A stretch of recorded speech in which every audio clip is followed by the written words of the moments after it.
Hai semuanya, perkenalkan nama saya Yesina Rendra Gotama Haryanto dengan NIM 24020201666 dari kelas K.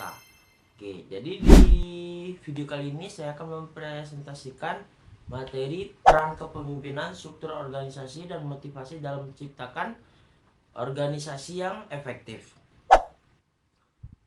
Kalau gitu kita langsung ke videonya, oke?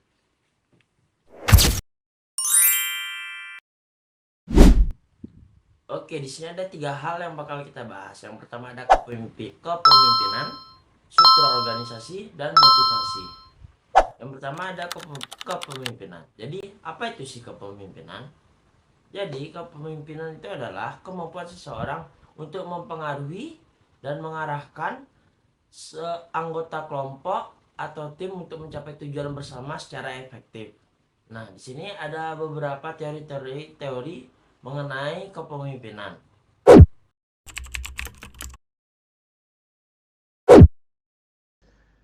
Teori sifat. Teori ini menyatakan bahwa pemimpin memiliki sifat bawaan tertentu yang membuat mereka berbeda dari orang lain. Contoh perbedaannya seperti dari kecerdasan, kepercayaan diri, karisma, dan ketegasan. Jadi, teori sifat ini menekankan bahwa pemimpin itu terlahir bukan dibuat. Jadi, tidak sembarang orang yang bisa jadi pemimpin. Lalu yang kedua ada teori perilaku. Nah, berbeda dari teori sifat, teori ini percaya bahwa kepemimpinan adalah hasil dari perilaku yang dipelajari. Artinya siapapun bisa menjadi pemimpin jika belajar dan berlatih. Fokusnya pada tindakan nyata seperti cara berkomunikasi, cara mengambil keputusan, dan juga cara membimbing tim. Nah, jadi teori perilaku ini menekankan bahwa kepemimpinan bisa dipelajari dan siapa saja bisa menjadi seorang pemimpin. Teori transaksional.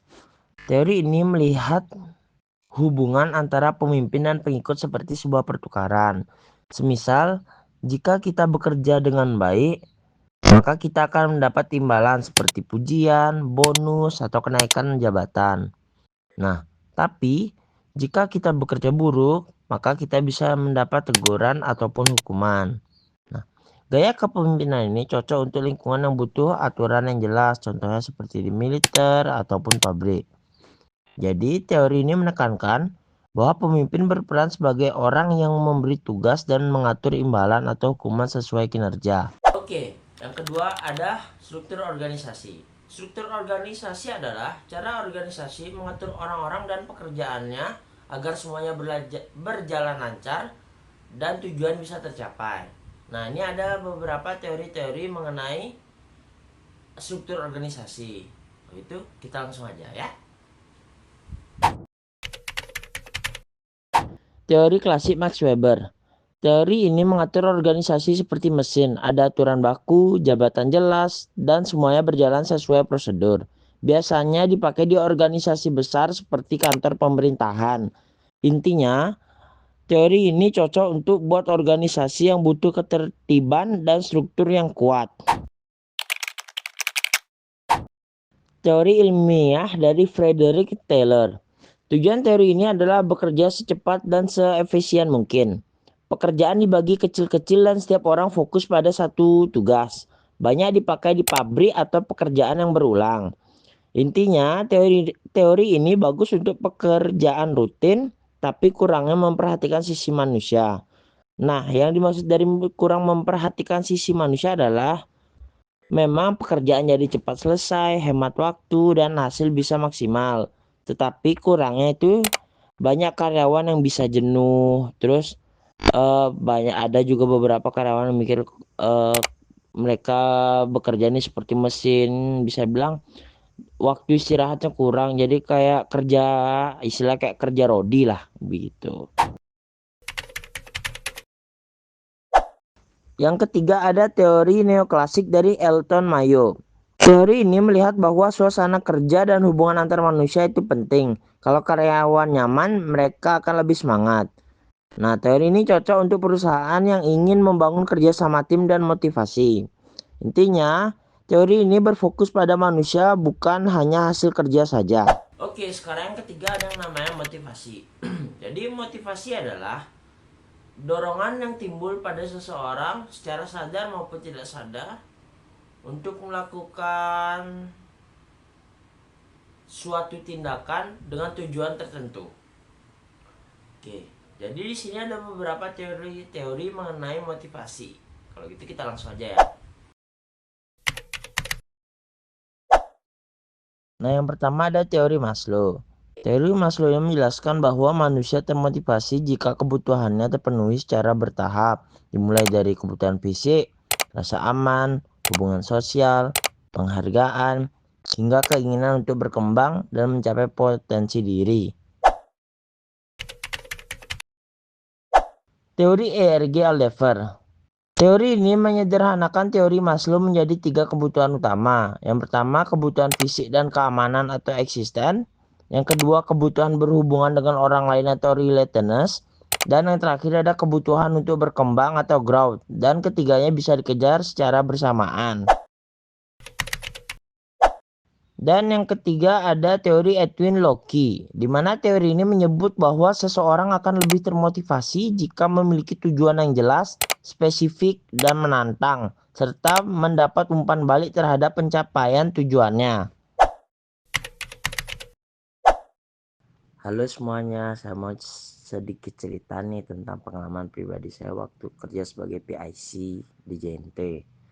Nah, masa awal itu suasana kerja lagi kacau, banyak kurir termasuk saya yang merasa nggak semangat karena pekerjaan yang nggak teratur dan kami merasa nggak dihargai.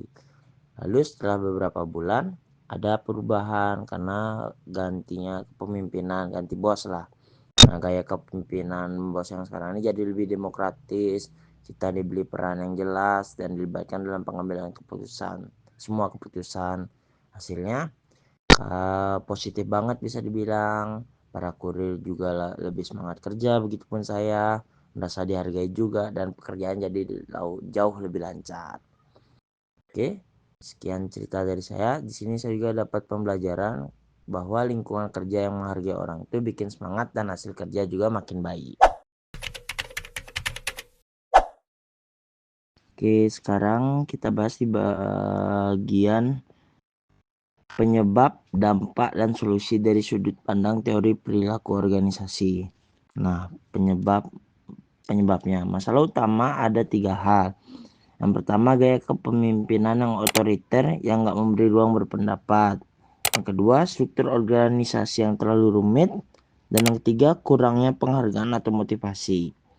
Dampak dari masalah tersebut adalah kurir merasa tidak dihargai, kinerja menurun, pekerjaan jadi kacau, dan semangat kerja hilang. Terus solusi berdasarkan teori perilaku organisasi. Solusinya itu gaya kepemimpinan perlu diubah jadi lebih demokratis. Terus struktur organisasi disederhanakan supaya peran setiap orang jelas. Dan yang terakhir, motivasi perlu ditingkatkan misalnya lewat penghargaan untuk kurir yang mencapai target. Oke, dengan pendekatan ini suasana kerja bisa jadi lebih sehat dan kinerja tim juga akan meningkat. Oke. Jadi kesimpulannya adalah agar sebuah organisasi berjalan dengan lancar dibutuhkan beberapa hal penting. Yang pertama adalah pemimpin yang memiliki kepemimpinan yang demokratis, yang dimana setiap pengambilan keputusan seluruh karyawan itu dilibatkan. Yang kedua, struktur organisasi yang jelas. Maksudnya adalah setiap anggota mengetahui peran, tugas, dan tanggung jawabnya masing-masing tanpa kebingungan. Yang terakhir, memotivasi anggota. Yang maksudnya adalah dengan anggota yang termotivasi bisa membuat setiap anggota atau staf menjadi lebih bersemangat untuk bekerja. Sedangkan ini refleksi pribadi menurut saya dari saya. Saya menyadari bahwa menjadi pemimpin bukan berarti hanya sekedar memberi perintah, tetapi bagaimana kita memberi arahan yang jelas dan menjadi teladan bagi anggota atau staf. Terima kasih. Oke, segitu saja penjelasan video presentasi dari saya. Atas perhatiannya saya ucapkan terima kasih. Dah.